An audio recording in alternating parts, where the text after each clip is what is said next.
Olá, meu nome é Cássio, estarei aqui apresentando o trabalho da disciplina de Arquitetura TCP/IP, tendo como professor o professor Mauro Mendes. O conteúdo a ser abordado vai ser explicar o que são os protocolos de roteamento, explicar o processo de roteamento, explicar o algoritmo de roteamento, mostrar o conteúdo da tabela de roteamento, fazer a diferenciação entre roteamento direto e indireto, mostrar o que é a requisição ARP. Está exemplificando aí com a Sharp o fluxo das mensagens quando ocorre uma requisição ARP. Aqui estarei de início explicando o que são os protocolos de roteamento. Os protocolos de roteamento especificam como os roteadores se comunicam uns com os outros, a distribuição de informações que permite selecionar rotas em qualquer dos nós em uma rede de computadores. Para exemplificar, será apresentado o funcionamento dos protocolos RIP e o OSPF.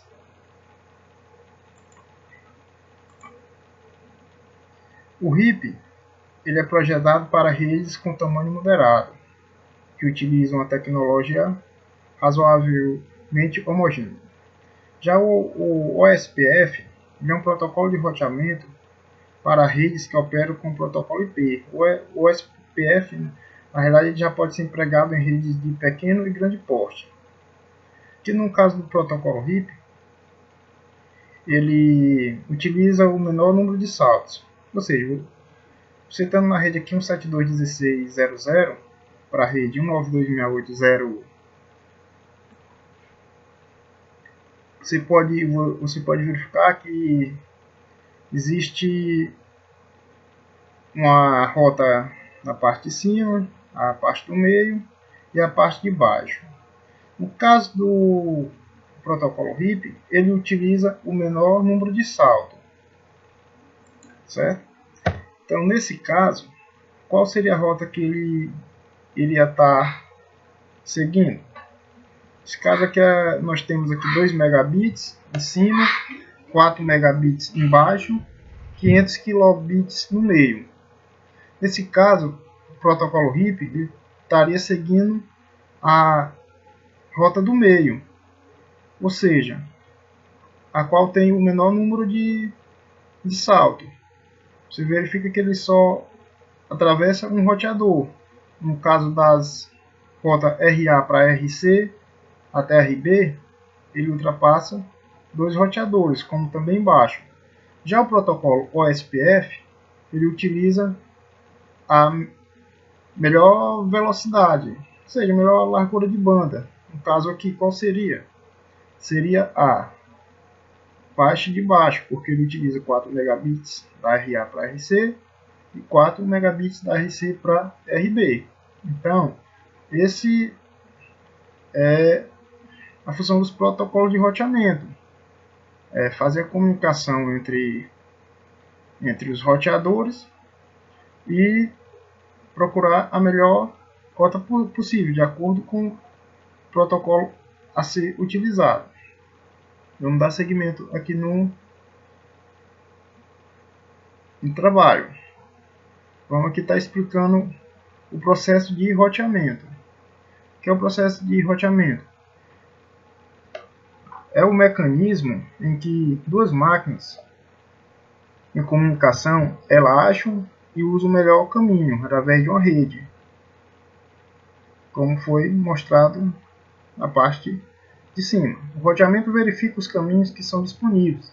Ele seleciona o melhor caminho, ajusta o formato dos datagramas, as tecnologias de enlace disponíveis.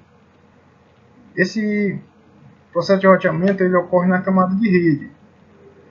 No caso aqui dessa parte de ajustar o formato dos datagramas, as tecnologias de enlace disponíveis, será apresentado aqui um exemplo, com o exemplo da rede Ethernet.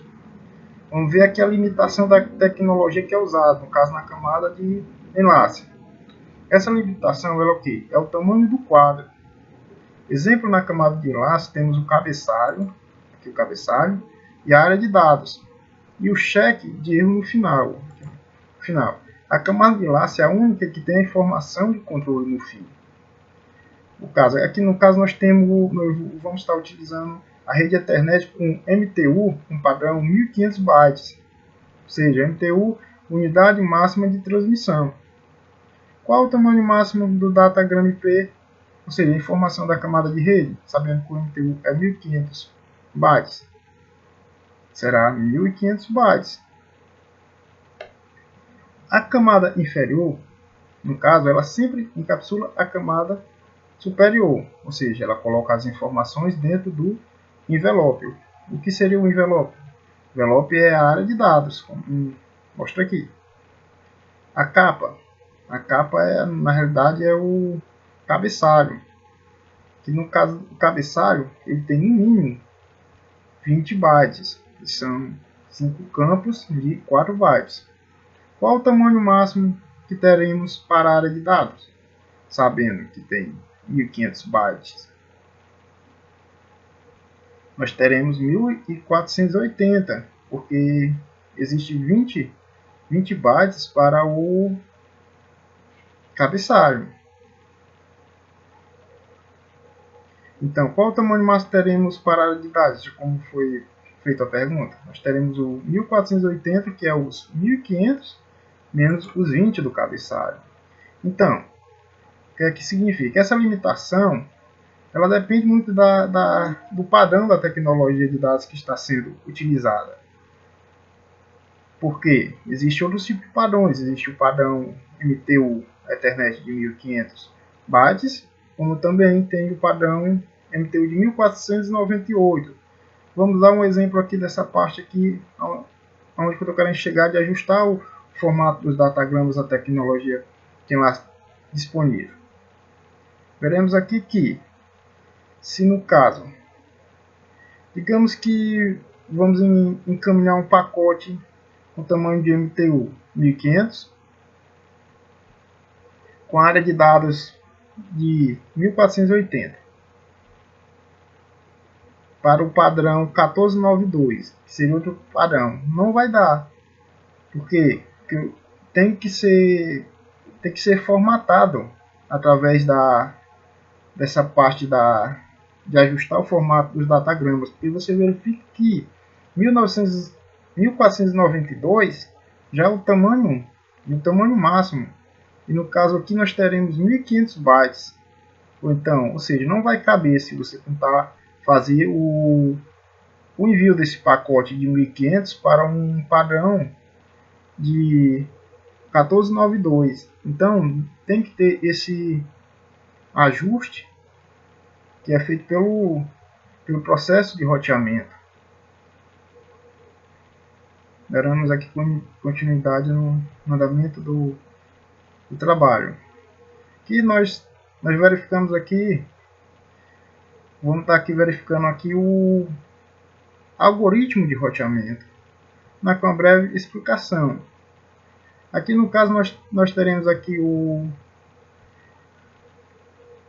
endereço 10101 para o 10201. No caso, esse endereço aqui é um endereço de roteamento direto ou indireto. No caso, vai depender da rede, da máscara da rede. Então, aqui no caso, como é que o algoritmo faz esse cálculo? No caso, nós temos aqui uma breve descrição aqui do algoritmo. O que é que ele faz? Nós vamos aqui estar utilizando a máscara padrão /8. Ou seja, aqui eu peguei o IP 10201, transformei ele em binário, fiz o end lógico com a máscara padrão, que é a /8. Ou seja, foi obtido o endereço de rede 10.0.0.0, como mostra aqui. No caso 10.0.0, utilizando a máscara padrão. Aí aqui o algoritmo faz o que? Faz o end lógico do endereço de IP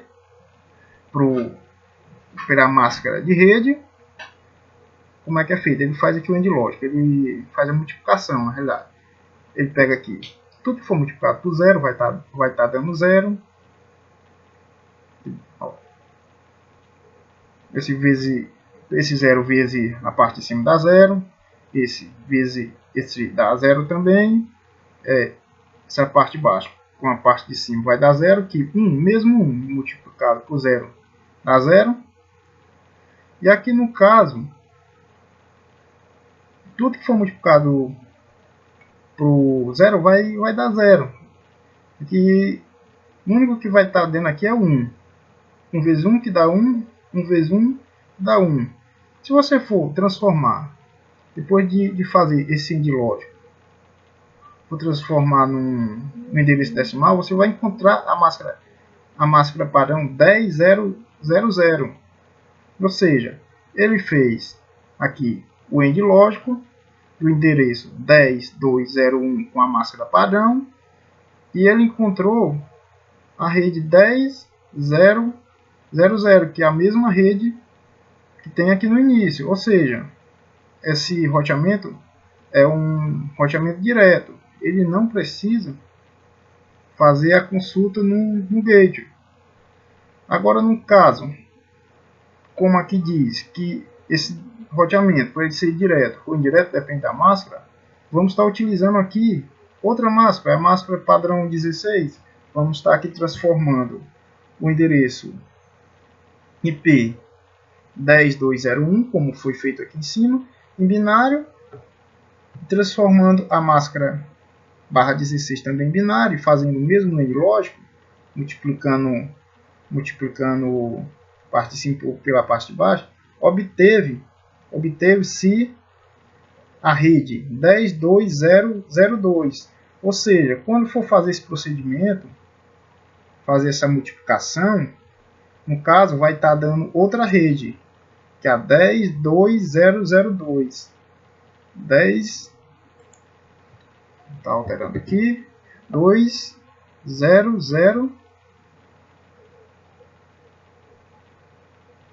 10200 na realidade, ou seja, utilizando outra máscara, que no caso aqui vai ser a máscara barra 16, no caso aqui vai ser a 255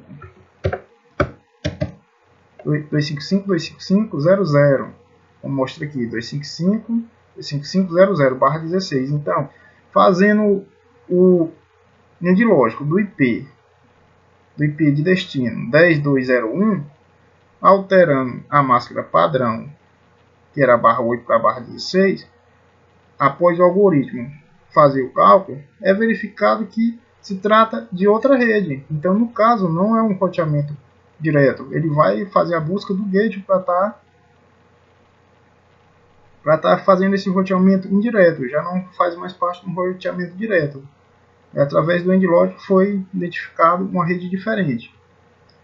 Aqui no caso, nesse caso, acima também é dito que depende da máscara de roteamento para saber se depende da máscara de rede para saber se esse roteamento é um roteamento direto ou um roteamento indireto.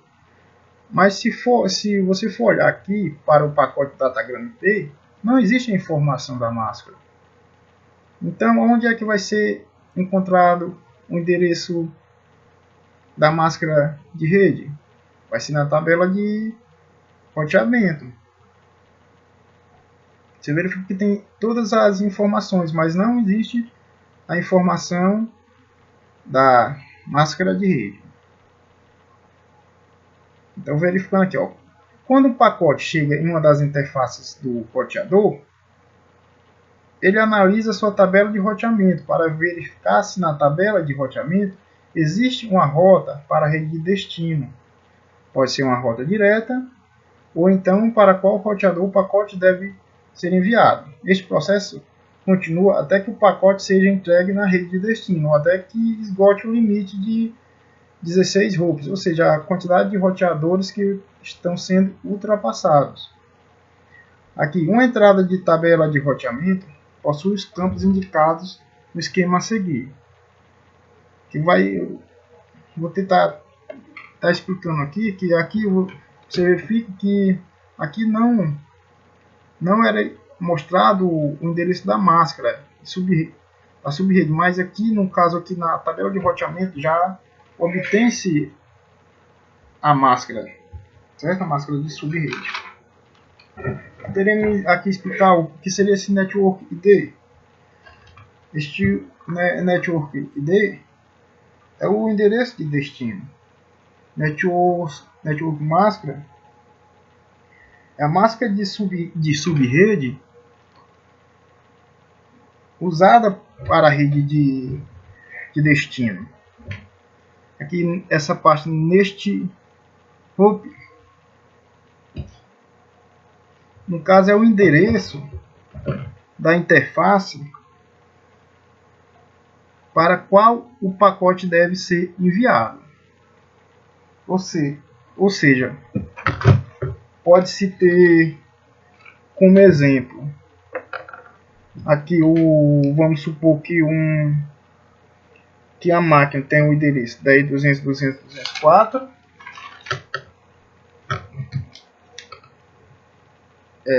que no caso a interface, vamos supor que essa parte da interface tem o IP 10.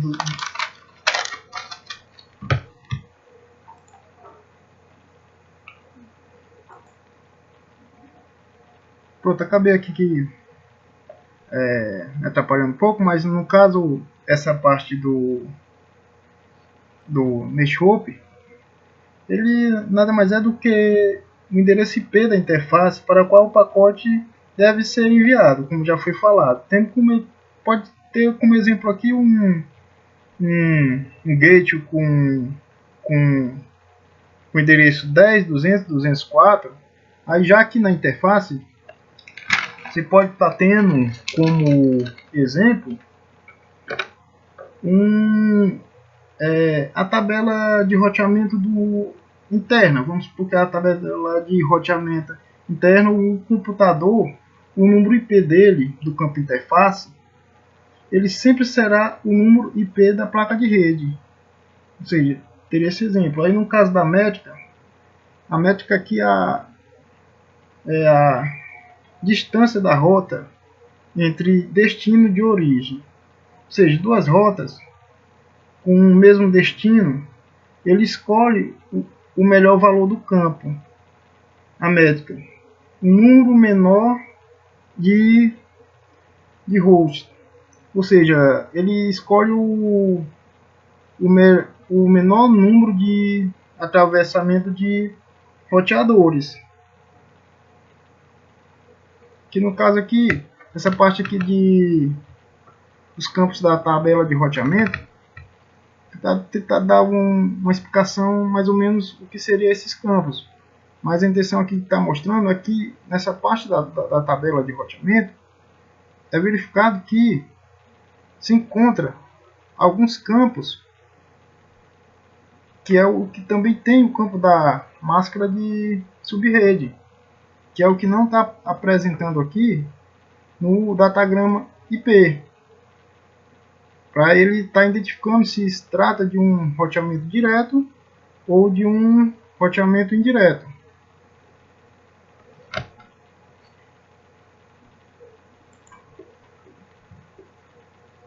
Então vamos aqui diferenciar o roteamento direto e o roteamento indireto. Na parte aqui do roteamento direto, como já diz o próprio nome, trata-se de uma transmissão direta, sem intermediários, ou seja, roteadores. Apenas um pacote é necessário, ou seja, tendo aqui como exemplo aqui, você pode estar aqui fazendo aqui, tendo aqui como exemplo aqui, esses dois PCs, a comunicação entre um e o outro. Ele não precisa estar passando aqui pelo roteador R1, é uma comunicação direta, ou seja, não precisa aqui dos intermediários, dos roteadores. Apenas um pacote no caso é necessário. O roteamento direto é para a comunicação de dois equipamentos na mesma rede. Estando na mesma rede, não precisa consultar o roteador, como foi mostrado. O pacote vai da máquina de origem à de destino, sem sofrer alterações. Pois no roteamento direto, como o nome já diz, a transmissão é direta, não existe intermediário pelo caminho. Já no caso do roteamento indireto, que é aplicado em equipamentos em redes diferentes, precisa de intermediário, ou seja, roteador. Não é um caso, não é direto. Ou seja, o roteamento indireto já é usado em uma transmissão para uma outra rede. Precisa de intermediário, de roteadores. No caso do roteamento indireto, como ilustrado abaixo, aqui nessa figura, quando o pacote P1 ele passa pelo roteador, que no caso o roteador, ele já passa a ser o P2, ou seja, ele sofre alterações. Mas no caso aqui a mensagem na camada de aplicação, ela chega a mesma na internet enlace. Ela não sofre alterações aqui na camada de aplicação. No roteamento indireto, vários pacotes sofrem pequenas alterações na camada de enlace. Aqui eu vou estar dando aqui como exemplo o IP de origem 10.3.02 para o 10.4.02. Ou seja, aqui no caso aqui do IP de origem, vamos tendo como MAC o B, e no caso da máquina de destino, estando como MAC o Z. Certo? Você verifica que no caso aqui o MAC da máquina de origem, como já foi dito, é o B, e aqui seria o Z. Mas só que não é bem assim. Aqui no caso, para chegar aqui até o Z, é preciso da máquina de origem tá passando aqui pelo roteador, no caso o R1. Tem que ter um endereço para dizer como chegar até a máquina de destino. Quem é que faz esse procedimento? É o endereço de enlace. É o endereço da camada de enlace. Ele reflete a comunicação, aqui a comunicação, entre os nós próximos. Já os endereços IP, ele refletem a comunicação fim a fim. Ou seja, aqui no caso da máquina 1, para chegar na máquina 2, a máquina de origem para de destino, ela precisa estar passando pelo roteador. Certo? Então se trata aqui de um roteamento indireto, diferente do roteamento direto, que ele não precisa da intermediação aqui do roteador. Aqui no caso, vou estar aqui tentando exemplificar aqui a requisição ARP. O ARP é um protocolo de pergunta e resposta utilizado para mapear dinamicamente endereço da camada 3 de rede para a camada de enlace. Tipicamente, ele é utilizado para mapear endereços IPs para endereço MAC. O computador, aqui no caso da esquerda, é com IP 10.0.0.2, vamos dar como exemplo, ele envia uma requisição ARP querendo saber qual o endereço MAC do computador cujo o IP é 10.0.0.5. Essa pergunta é enviada para a rede na forma de broadcast, ou seja, para todas as máquinas da rede. O computador da direita então responde uma a requisição ARP informando o seu endereço, ou seja, seu endereço MAC. No caso aqui é o 000000000002. Ou seja, cada computador ele armazena em sua tabela ARP os mapeamentos de endereços aprendidos. Essa informação é utilizada como cache em momentos futuros. Aqui no caso, foi pedido aqui para dar uma explicação da requisição com Wireshark. Eu vou estar aqui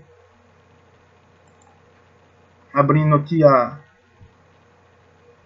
Wireshark, certo? Só um momentinho.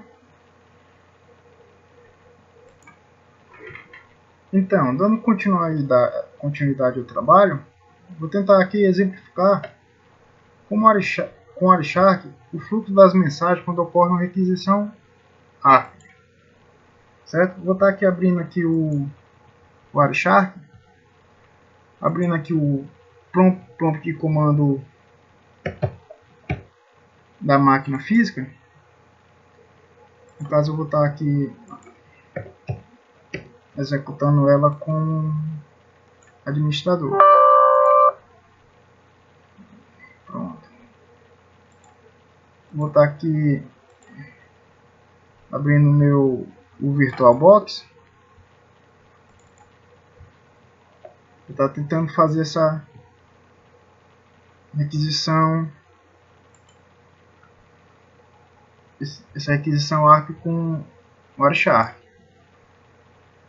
Deixa eu estar aqui iniciando aqui uma máquina cliente, no caso o Windows 7, para estar tentando realizar essa captura e verificando como é feito esse procedimento.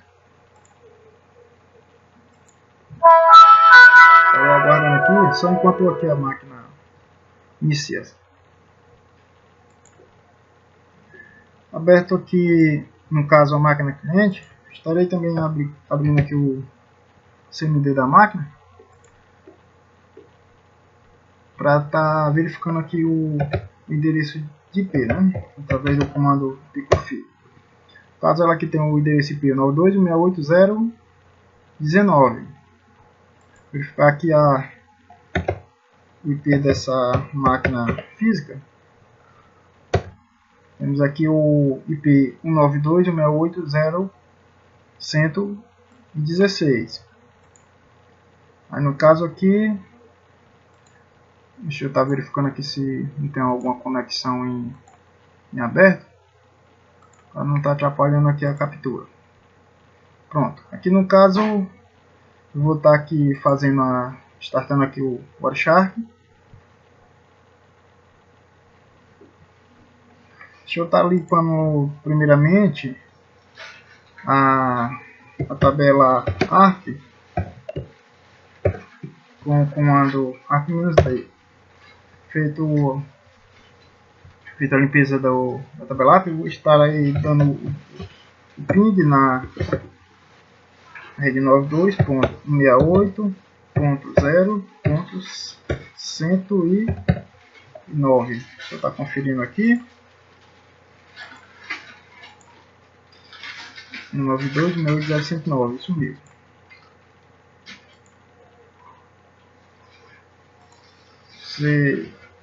Vou estar aqui iniciando. Você verifica aqui que já foi coletado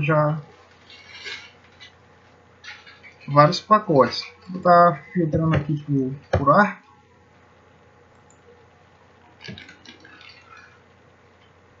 Você verifica que não tem nenhum pacote sendo capturado do ARP. Eu vou estar aqui dando aqui o ping para 192.168.0.19. Ou seja, ele já começou a capturar os pacotes.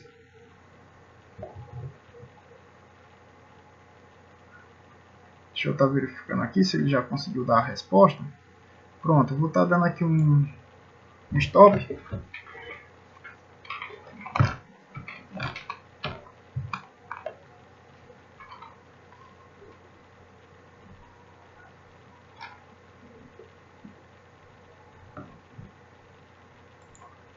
Só está abrindo aqui.